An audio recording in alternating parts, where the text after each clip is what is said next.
친절한 경제 권혜리 기자 나와 있습니다.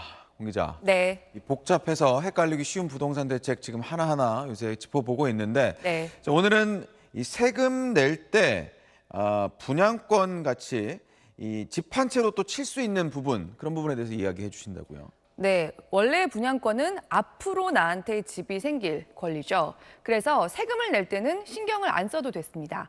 아직 생기지 않은 집에 세금 계산을 하지는 않았던 겁니다. 네. 단, 청약 신청을 할 때나 대출을 받을 때만 분양권이 있으면 주택이 한 채 있는 걸로 보고 관련 규제들을 적용해 왔는데요. 앞으로는 세금에 있어서도 분양권을 집 한 채로 칩니다.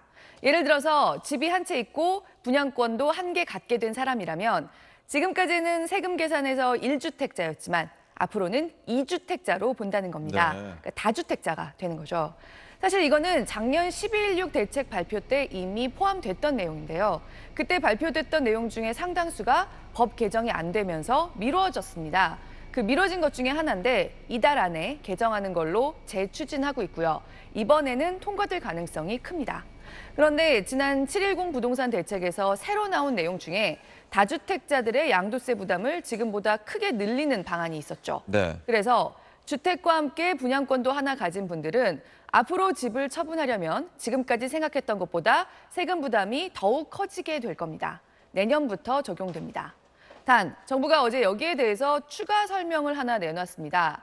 분양권을 하나 갖고 나서 적정한 시간 안에 기존에 갖고 있던 집을 처분하면 그 사람은 1주택자로 쳐주겠다는 겁니다. 현실적으로 갈아타기에 필요한 기간은 감안해서 양도세를 매기겠다는 건데요. 3년 안에 기존 집을 처분하면 다주택자 적용은 하지 않는 안을 추진할 걸로 보입니다. 네. 자, 1주택자 종부세 부담이 늘어날 거라는 얘기도 계속 나오는데 네. 정부가 주말에 좀 설명을 내놨죠? 네, 자기 집에 자기가 살고 있는 1주택자는 이번 7.10 대책으로는 종합부동산세 부담이 늘어나는 게 없다고 설명했습니다. 정부 얘기대로 최근에 발표된 7.10 대책은 다주택자들만 겨냥하고 있습니다. 네. 그런데 고가 1주택은 그러면 집값이 안 변할 경우에는 앞으로 종합부동산세도 똑같냐? 그건 아닙니다. 이걸 많이 헷갈려 하시는데요. 집값이 그대로여도 1주택자의 종부세도 계속 늘어날 계획인 건 맞습니다. 네. 1주택자의 종부세 부담이 강화되는 방안은 지난 12.16 대책 때 들어있었습니다. 그런데 이것도 올 상반기에 법을 못 바꾸고 지나갔습니다. 지금 방침은 12.16 대책 때 계획했던 그대로 고가 1주택에 대해서는 0.2에서 0.3%포인트 종부세를 더 올린다는 겁니다. 네. 역시 이달 안에 개정해서 내년부터 적용할 걸로 보입니다.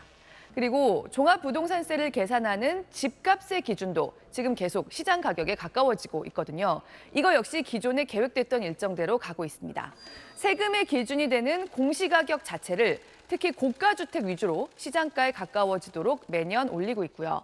세금을 계산할 때 그 공시가격을 반영하는 비율도 점점 커지고 있습니다. 작년에는 공시가의 85%를 반영했지만 올해는 90%를 하고 있고요. 2022년까지는 100% 모두 반영할 겁니다. 네. 그래서 1주택자고 집값은 계속 변화가 없다고 칠 때도 올해 종부세가 작년보다 더 많이 나올 거고요. 지금 변경을 추진하고 있는 1주택자 종부세율이 적용되면 내년에는 그 상승폭이 더 커질 겁니다. 네. 이 고가 주택 가진 분들 불만이 네. 조금 생길 수도 있을 것 같은데 네. 이 집 한 채를 오래 갖고 있거나 아니면 이 고령자일 경우에 1주택자에 한해서 네. 종부세를 좀 줄여주는 방안도 있지 않습니까? 네, 60세 이상의 고령자에 대해서 그리고 한 집을 5년 이상 쭉 갖고 있는 사람들에 대해서 원래 종부세를 단계적으로 줄여줍니다. 그 나이가 더 많을수록 더 오래 갖고 있을수록 공제 폭이 커지는데요. 네. 특히 내년부터는 한 집을 15년 이상 갖고 있으면서 나이가 70세 이상이면 종부세를 80%까지 공제해줍니다. 공제 한도가 전보다 더 늘어나는 겁니다. 예를 들어서 지금 시가 15억 원짜리 1주택자다.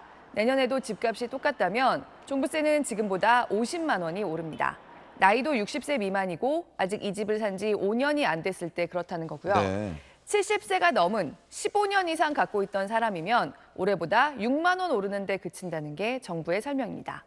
초고가 주택이 아니고 집이 한 채라고 하면 종부세 부담이 그렇게 크지는 않다는 취지의 설명이죠. 여기에 종부세의 20%인 농어촌 특별세 같은 세금의 부담이 늘어나는 거는 추가로 감안해야 합니다. 네. 이 알아보면 알아볼수록 점점 더 복잡한 부분이 네. 많이 나타나는 것 같은데요. 네. 다시 또 한번 설명을 해주실 기회 갖도록 하죠. 네. 잘 들었습니다.